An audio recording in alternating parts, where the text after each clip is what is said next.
Good day, dear students. This is Mr. Joseph Amon presenting to you the exam-based contact classes, Social Science 6, Bes Sc 32 for December 2019, which is focusing on the presentation for the exams for April 2020, August 2020, as well as November 2020. Unit 1 focuses on the features and meaning of the World Peace Treaties. The first point here that we need to look at is the Treaty of Versailles and its impact on Germany. As we know, the Treaty of Versailles was signed between the Allied forces and Germany in Versailles, but it had a very negative impact on Germany. So here, dear students, you need to list and you need to know the impact, the effects of this treaty on Germany. There were specific impacts, negative ones on Germany. So you need to list all these: economical, on the soldiers, military-wise, on the size, the area, everything. You need to list them. The second point, which is of importance in this unit, is the structures and management of the League of Nations. The League of Nations was formed in 1920, before the start of the Second World War and after the end of the First World War. So this League of Nations had certain structures and then also management duties. So you need to list all these structures and also elaborate on each one of these structures. The next point, weaknesses of the League of Nations. This league had, it was introduced with specific positive purposes of progress for world peace, but then there were a lot of loopholes which led to weaknesses. So in this case, you will be expected to know the weaknesses of the League of Nations. Just like the African Union, it was introduced for African countries with good purpose, but it had some weaknesses. Then the aims of the League of Nations, as we know, it was aimed at disarmament and so on, and peace. So what were the aims? So you need to list those few aims of the League of Nations, as well as the successes of the League of Nations. Although there were some weaknesses, the League of Nations also had its successes. So you need to study them and make sure that you mention these successes. Unit 2, causes for the collapse of international peace by 1939.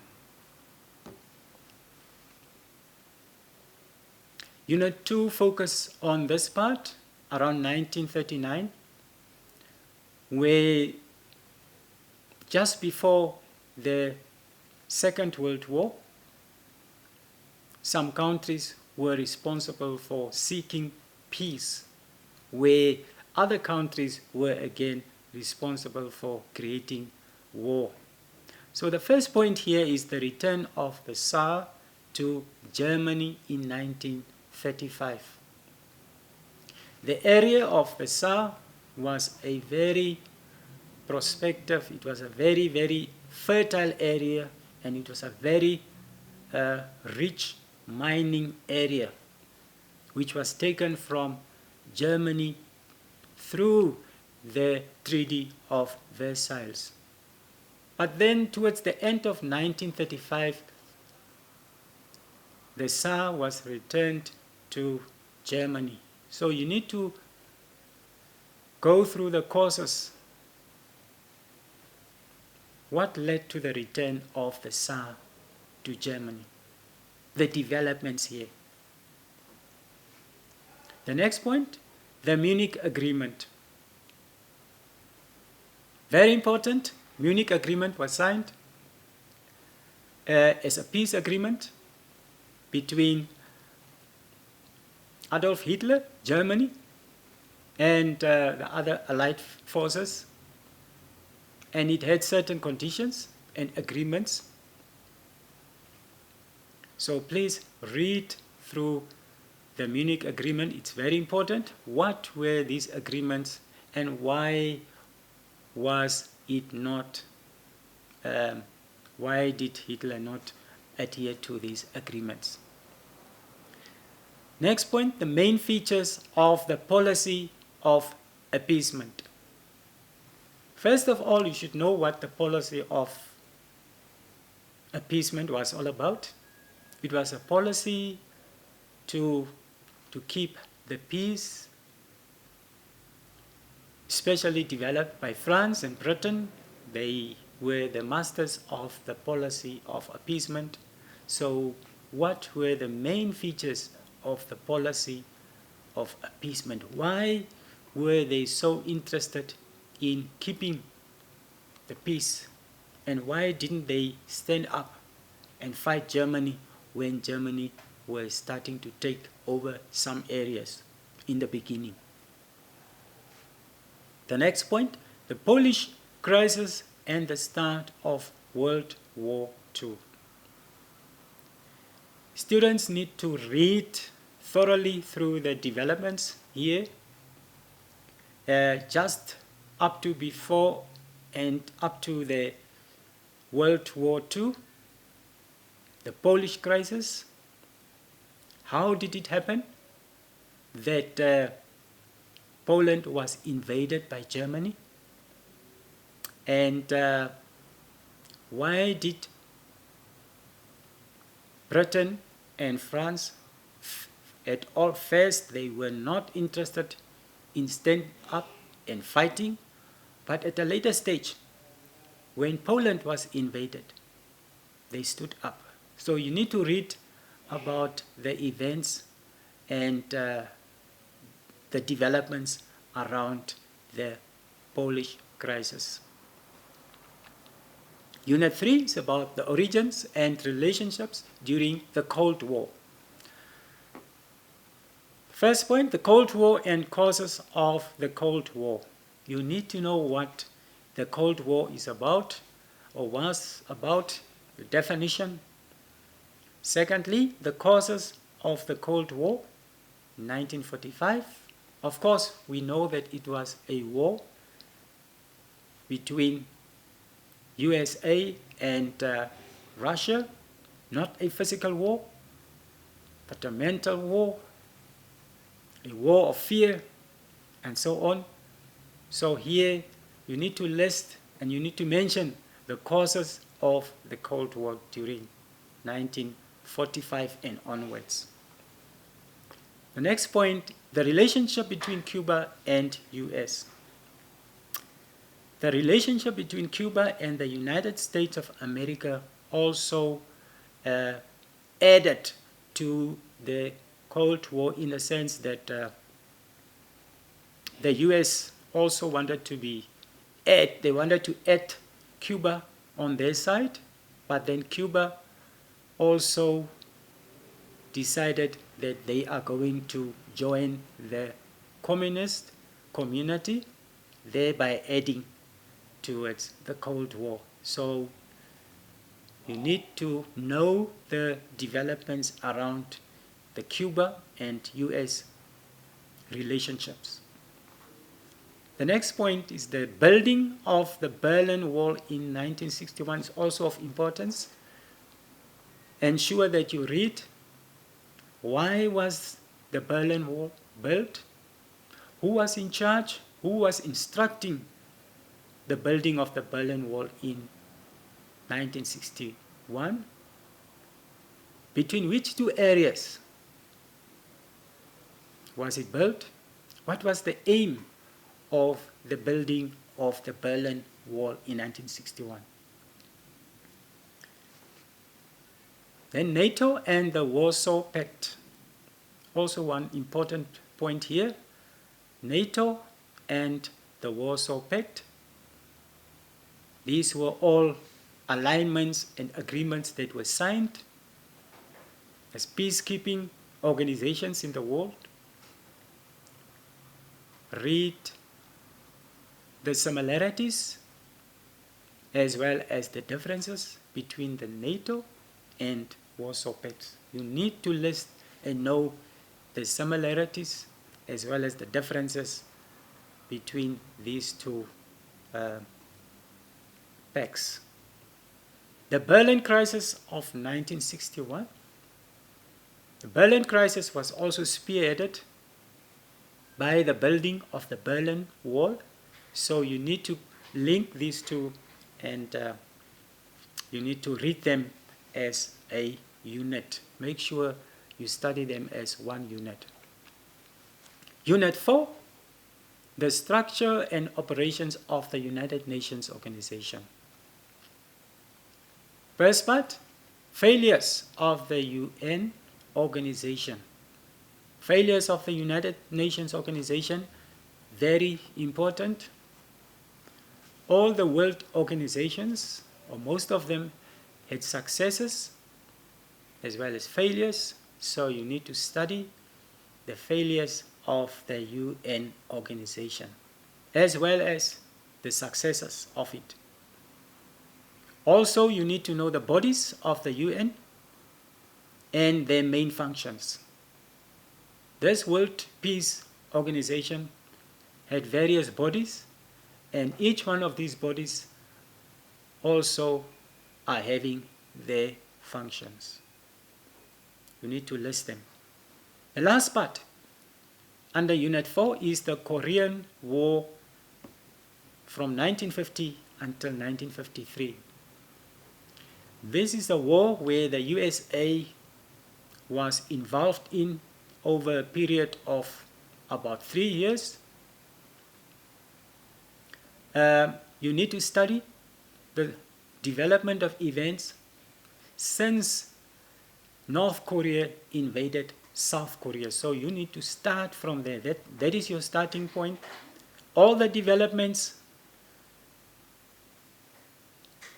as well as the regions, the area, South Korea, as it was subdivided into, you need to list all the important figures, the presidents, the commanders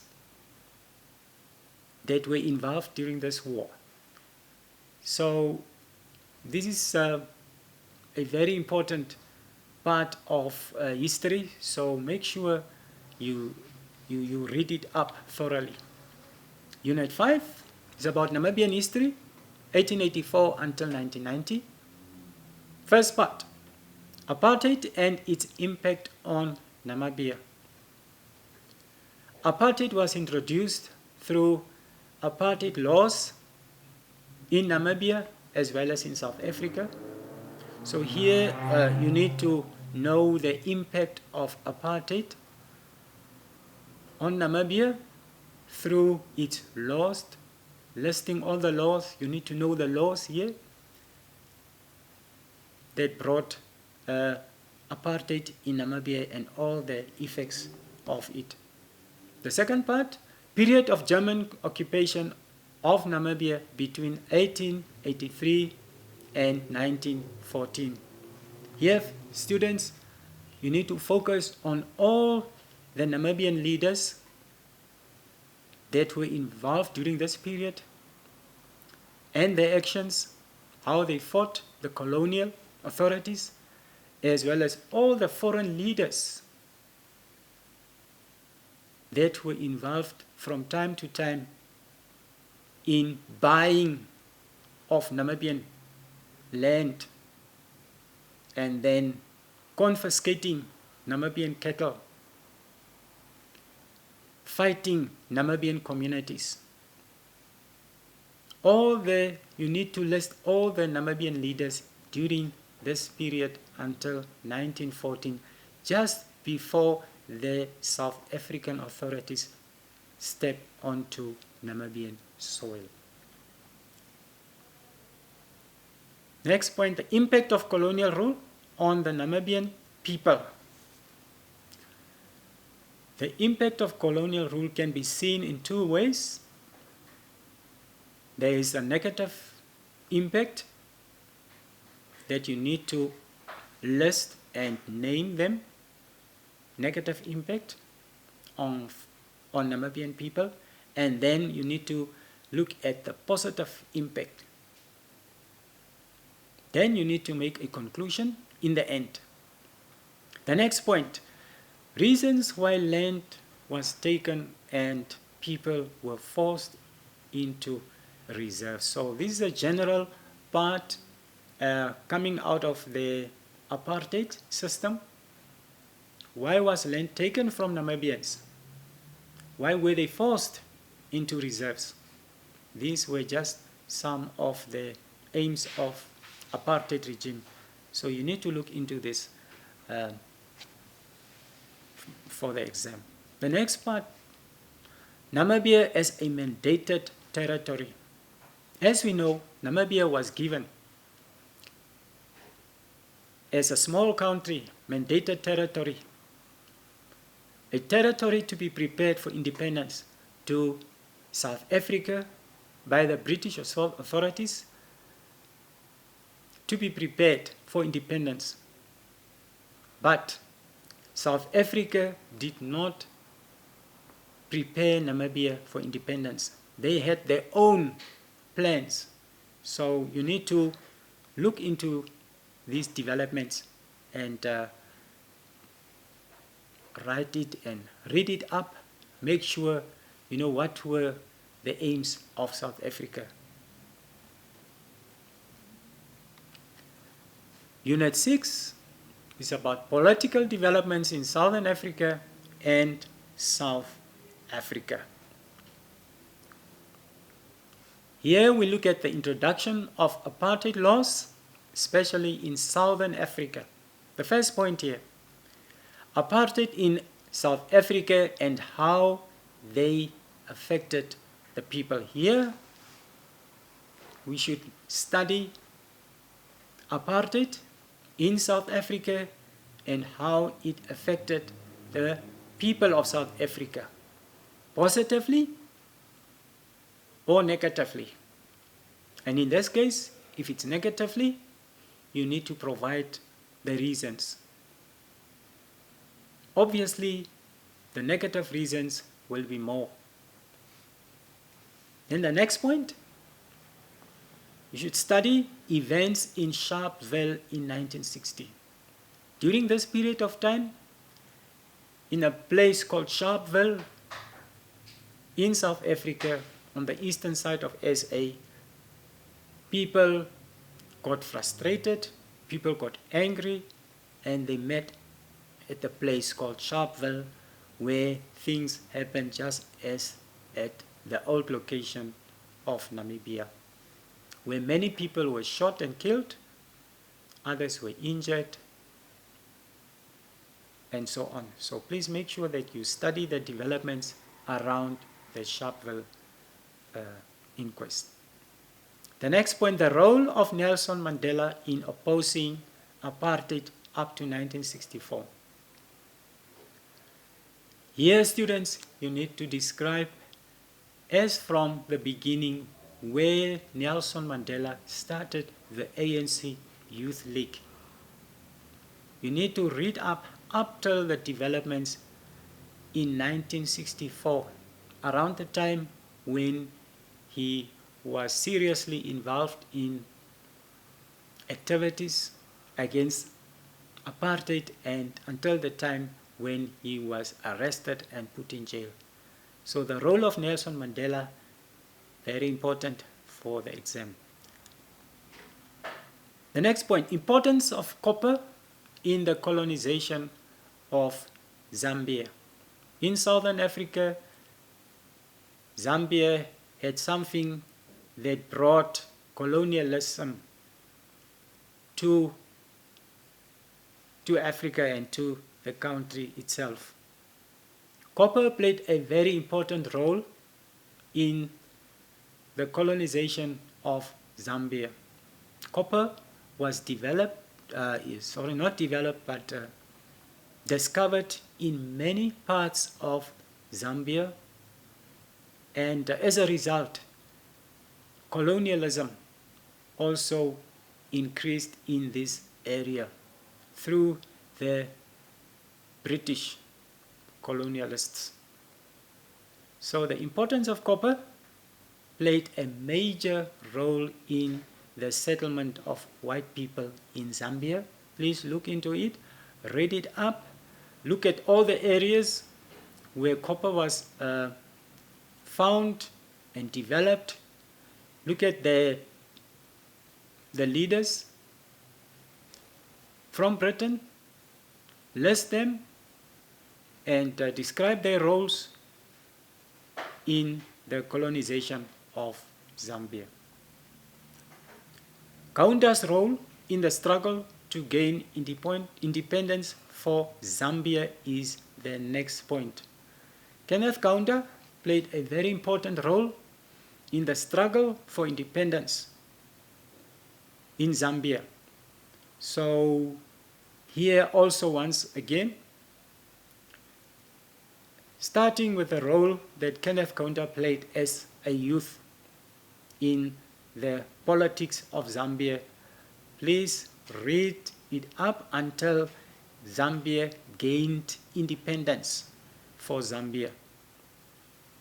And make sure you list also all the various political parties and the people that were collaborating with him during this process.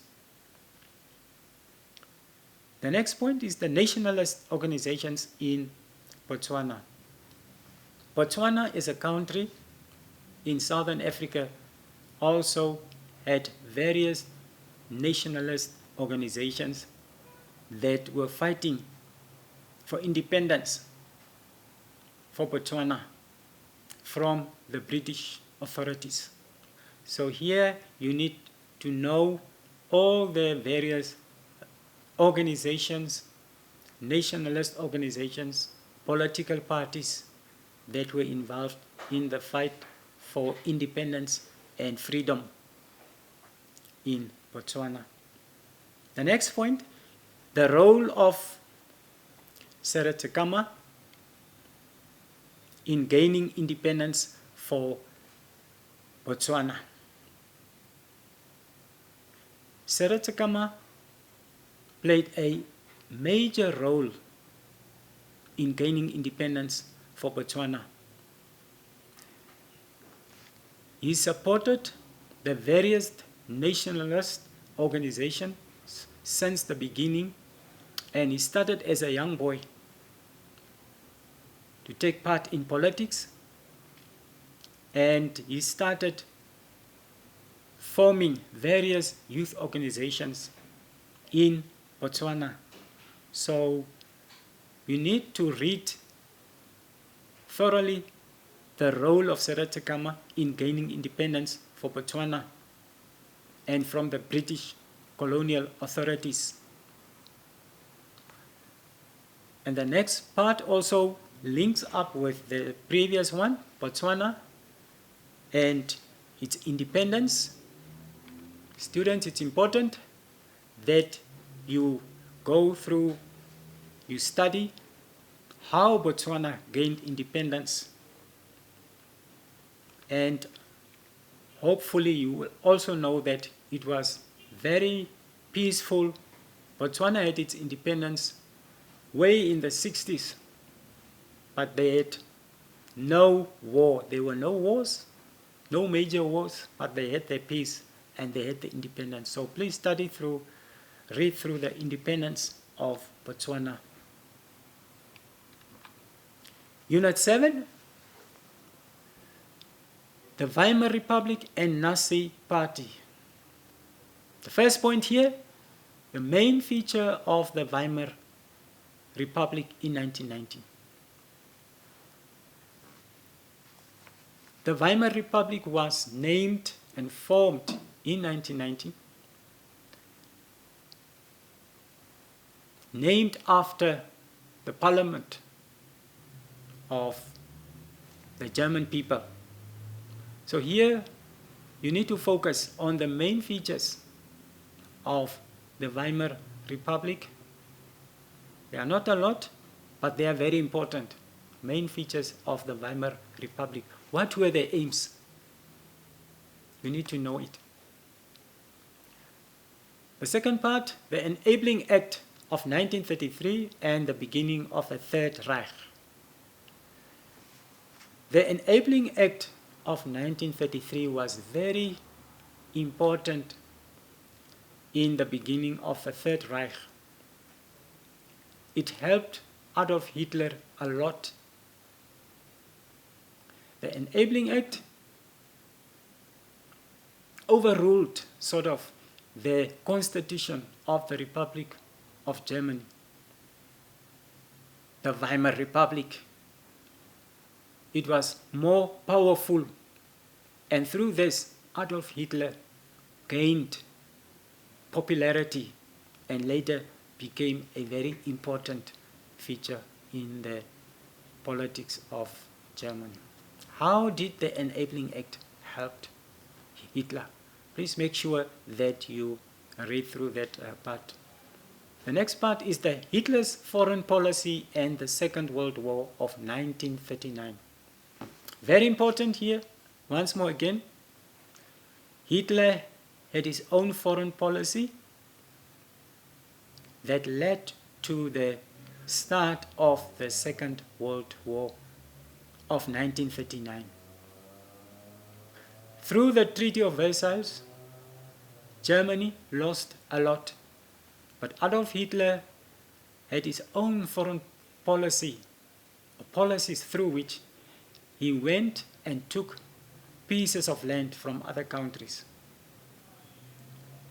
Things that were prohibited through the Treaty of Versailles and ultimately led to the Second World War. So please, students, you're advised to study this part on Hitler's foreign policy thoroughly for the exams. Unit 10 is about the skills for historians. The first part under it, sources of history, categories of historical sources. Under sources of history, we know that there are different categories.